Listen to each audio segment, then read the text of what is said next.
Taiwan today is well known for its bicycle production. There's a lot of different industries you could use to illustrate Taiwan's speed-intensive production. It would be more natural than using bicycles because bicycles are generally not really speed-intensive products. But Taiwan got into the bicycle industry because of its speed intensity, its ability to quickly ramp up production. And it's also interesting that once it got into the industry, some of the people in the industry did gradually move away from speed intensity, and they started learning better how to organize production, figured out better and better how to make very high quality bicycles at reasonably low prices. Bicycle industry in Taiwan starts in the 1950s. Okay. Before that, under the Japanese, I think almost all bicycles were brought in from Japan. There was repair shops in Taiwan and a few people making components for the bicycles if they needed repair. By the early 1950s, Taiwan has 3 government-owned factories making bicycle parts. And these are probably old Japanese factories that the government has nationalized. The government decides it wants a bicycle industry. It thinks bicycles have to be made in big factories, so they're not just going to open up the industry to everyone. They basically give out 4 licenses. Okay, there's 4 people can get these licenses, and then they're now an oligopoly, making bicycles in Taiwan. They probably run this kind of like a cartel, though I don't have a lot of information about how it was run. This is a protected industry. Imports of bicycles are now forbidden. If you buy a bicycle, you have to buy one in Taiwan. The import of most bicycle parts is also forbidden, except for some of the parts that the Taiwanese have not yet really figured out how to do yet. Under this situation, these 4 companies produce less than 40,000 bicycles a year. That's like 1 bicycle for every 200 people. That's not a lot, particularly considering that people at this time do not have cars and they don't have motorcycles. If you're not going to walk, you're either going to take one of the few buses available, or you're probably going to bicycle. Okay. Well, there must be a big demand for bicycle, but there's not a lot of bicycles being produced to meet this demand by these 4 companies. What does happen is hundreds of underground bicycle dealers do spring up, okay? And they make parts and they produce bicycles.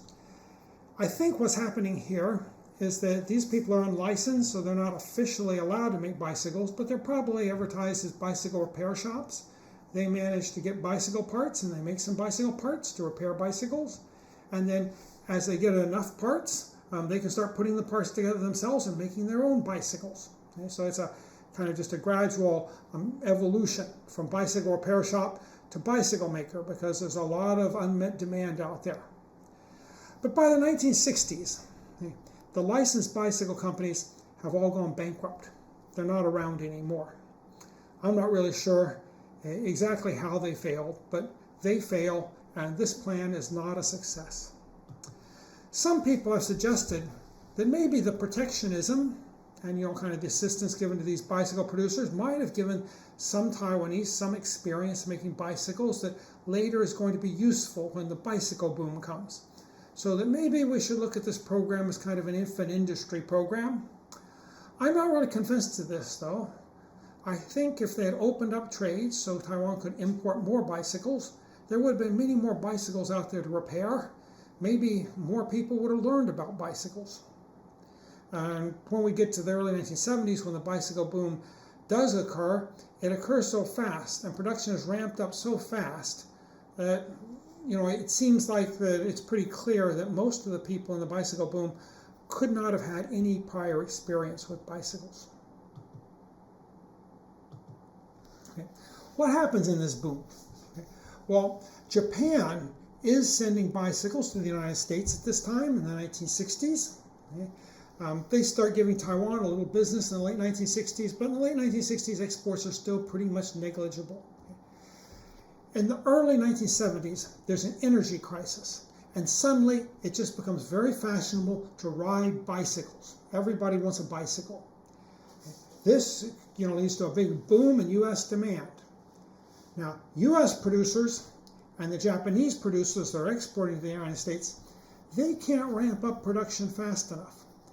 their production techniques usually focus around a big factory floor, with hundreds of workers there working with dedicated machinery, making bicycles. Okay. Well, building a factory is going to take them, a year or two. Okay, that's slow, and they're not sure they really want to build this factory because how long is the boom going to last? So they start looking around for ways that they can get bicycles, maybe a little more flexibly, so they don't want to have to do this fixed investment themselves. Okay, maybe you can find some way to get the bicycles here quicker. Okay. Well, once again, the Japanese trading companies, they know there's this demand. They come to Taiwan and they help the Taiwanese link up with the Americans, and the Taiwanese say, yes, we can produce bicycles and we can produce them fast. Okay, from almost nothing in the late 1960s to 1972, 1973, Taiwan now is exporting 1 million bicycles a year. Okay, so this is a huge increase. This is 25 times what they were producing a year in the 1950s. Taiwan's biggest product at this time is the Stingray. And when I was in the 1960s, I had a Stingray when I was little. My Stingray wasn't Taiwanese made, though. I think the Taiwanese Stingrays came a little later. Taiwanese system of doing these bicycles was different. They didn't think of setting up a huge factory and trying to get a lot of dedicated machinery. Okay. What they did is these exported bikes were made to U.S. specification. And often the U.S. would supply a lot of the bicycle parts. And then the Taiwanese would set up networks of small producers. Okay. These producers, each one would make a part. There was assemblers that made the frame, and then these parts makers would send their parts to the assemblers, and then the assemblers would assemble them, and then the bike could be shipped off. There was no factories of any very big size.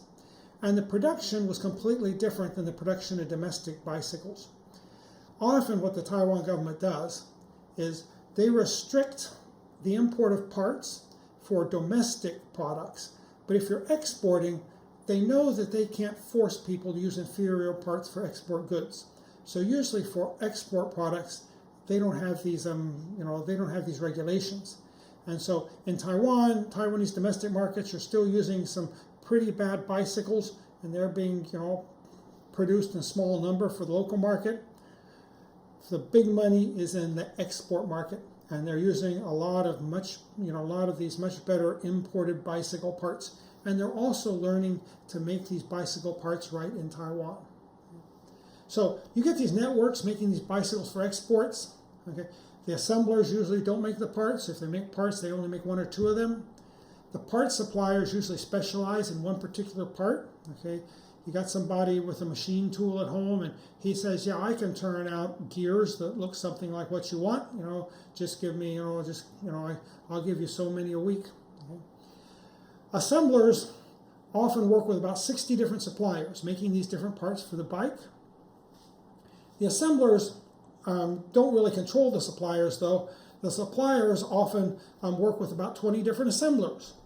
They're making different parts. They're making the same part, and they're selling it to the different assemblers. So it's a big, complex network of small companies. Okay? And they really do ramp up production. From just a few thousand bikes, and in 4 or 5 years, you're up to 1 million bikes being produced. And speed is the key. They may have, the Japanese trading companies, they may also have gone to Korea, tried to see if they could get anything done there. But the Korean approach to business often was more like the Japanese approach. They were more likely to try to build a big factory, and that was just too slow. The Taiwanese approach was what was needed for, ramping up bicycle production fast. Okay? And the bicycles, the key was getting them to the market because there were so many demanded. Anything that came to market could be sold. Taiwanese quality in the 1970s was poor. If you were a middle-class kid and you came down on Christmas Day and your parents had given you a Taiwanese bicycle, you kind of had the feeling your parents didn't love you much, okay? Because we all wanted, one of those good American bicycles, or even maybe a European bicycle. Even a Japanese-made bicycle was better than the Taiwanese stuff. But, they were desperate for bicycles, and the Taiwanese could supply a big part of the market, or a reasonable part of the market. This is the graph for the U.S. bicycle production. You can see in the early 70s how it jumps from, say, about 5 to 6 million production a year up to about 10 million being produced a year. So they do ramp up production in the United States. It's just a problem of, can they ramp it up enough? Okay. Well, you can see especially early on the exports jump up high. Exports from, this is imports to the United States from elsewhere, and I think it's mainly Japan. Okay, go from 2 million to 4 million early on. Okay. The Taiwanese, they're not that big yet, but they ramp up from very, very little up to 1 million, okay, very quickly. Now, what you see here is after the boom, there is a fall off in bicycles sold in the United States. So the people in the United States that were worried about trying to build these big factories, they were right. Okay, you build a big factory, and could be by the time you got it built, you got a year or two of production, and then the demand's going to go away. You can see imports from Japan also fall, from 4 million to about 1 million. Okay.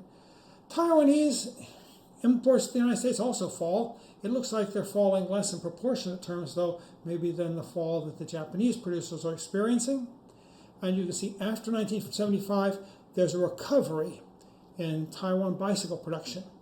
As the market for their Stingray bicycle, their simple, crude Stingray bicycle disappears, they're experimenting, and they're talking to a lot of American buyers, and they're trying to find other opportunities. And just like in the hat industry, after the Panama hat demand cratered, the Taiwanese come back, and they start, their imports to the United States start growing again. Before long, when you get to about 1980, you're already surpassed the early 1970s peak. You surpassed also Japanese imports to the United States. Now Taiwan becomes the top supplier of bicycles to the United States from abroad. How do they do this?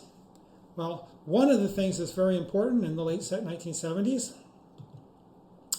is BMX.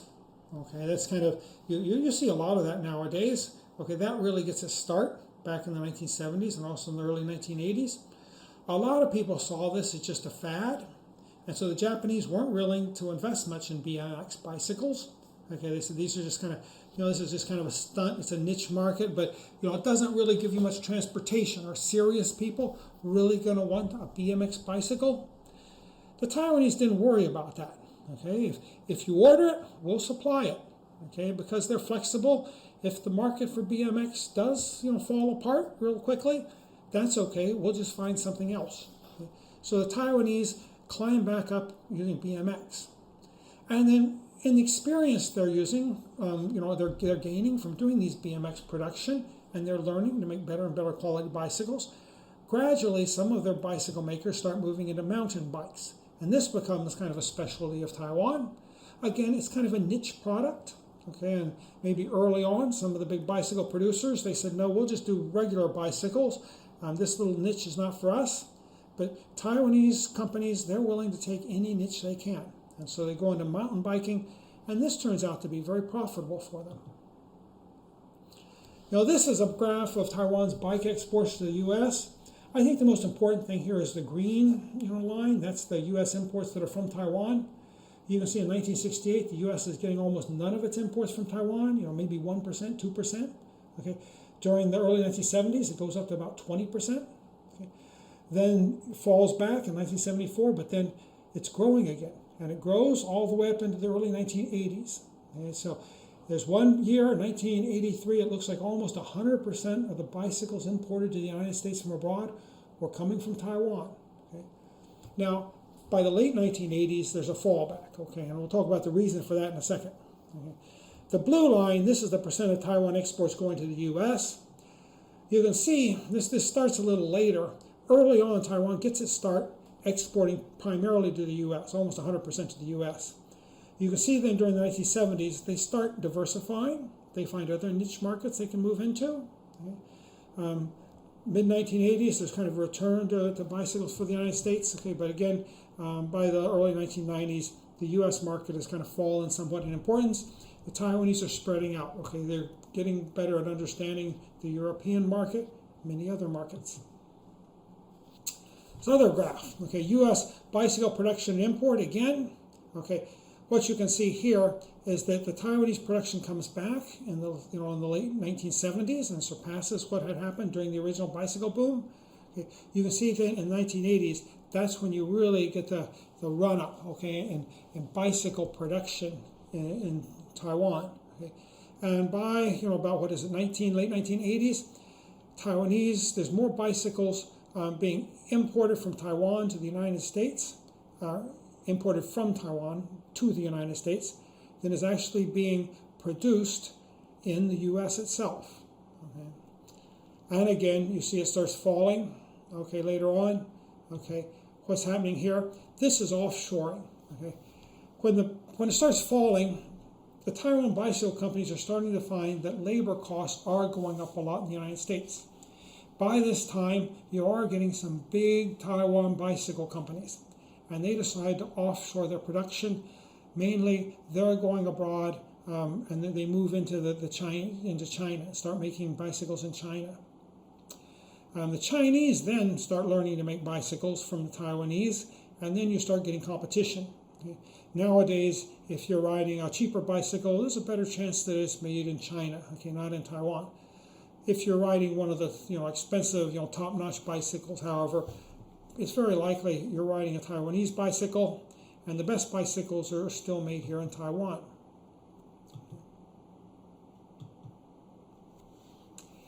Now, what happens during this period, okay, as I was saying, is you do get bigger and bigger bicycle producers. There are still subcontracting and parts makers out there, but some of the bicycle producers, they're learning better to organize themselves. Okay, so they're putting together bigger and bigger production lines. Okay, they do this as a learning by doing. Okay, and they start doing some vertical integration. More and more of the parts, they decide maybe we can do that ourselves. Okay, I'm not really quite satisfied with these parts that are being made by these subcontractors. Let's try it. Okay, so you start seeing more and more vertical integration, organization, bigger bicycle companies. Okay, and as size grows, quality control now becomes more important. You start getting a brand name. Once you get that brand name, you want to protect that brand name by having high quality production.